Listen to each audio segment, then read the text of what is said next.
ఉద్దానంలోని 7 మండలాల పరిధిలో కిడ్నీ బాధితులపై కూటమి ప్రభుత్వం సవతి ప్రేమ కనబరుస్తూ తీవ్ర నిర్లక్ష్యం వహిస్తోందని శ్రీకాకుళం జెడ్పీ చైర్పర్సన్ విజయ్ ధ్వజమెత్తారు.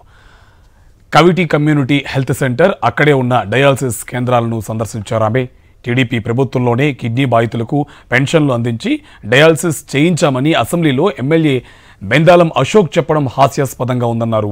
టీడీపీ అధికారంలో ఉన్నప్పుడు డయాలసిస్ పెన్షన్లు, బెడ్లు ఎన్ని ఉండేవో ఆత్మవిమర్శ చేసుకోవాలన్నారు. ఆమె ఈయన విప్పుగా ఉంటూ ఒక హాస్పిటల్ డెవలప్మెంట్ కమిటీగా చైర్మన్గా ఉంటూ ఇక్కడ కవిటి అన్నది క్రానిక్ కిడ్నీ పేషెంట్స్ ఉన్నారన్న విషయం ఆయనకు తెలీదా?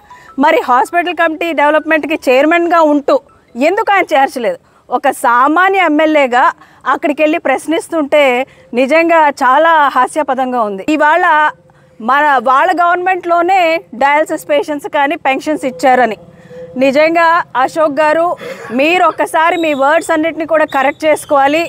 ఎందుకంటే జగన్మోహన్ రెడ్డి గారి హయాంలో దీన్ని స్పెషల్ హెల్త్ జోన్గా ఆయన కన్సిడర్ చేసి ఇక్కడ క్రానిక్ కిడ్నీ పేషెంట్స్ ఉన్నారని చెప్పి వాళ్ళందరికీ మెరుగైన వైద్యం ఇస్తూ దీన్ని రూట్ కాజ్ లెవెల్ వాటర్ అని చెప్పి 800 కోట్లతో ఉద్దాన వాటర్ ప్రాజెక్ట్ని వాటర్ సర్ఫేస్ హిరమండలం నుంచి గ్రావిటీ ద్వారా మొత్తం ఇచ్చాపురం మండలంలోని ఎక్కడైతే డయాలసిస్ పేషెంట్స్ ఉన్నారో, క్రానిక్ కిడ్నీ పేషెంట్స్ ఉన్నారో ఆ మండలాలన్నిటికి కూడా ఇవ్వడం జరిగింది.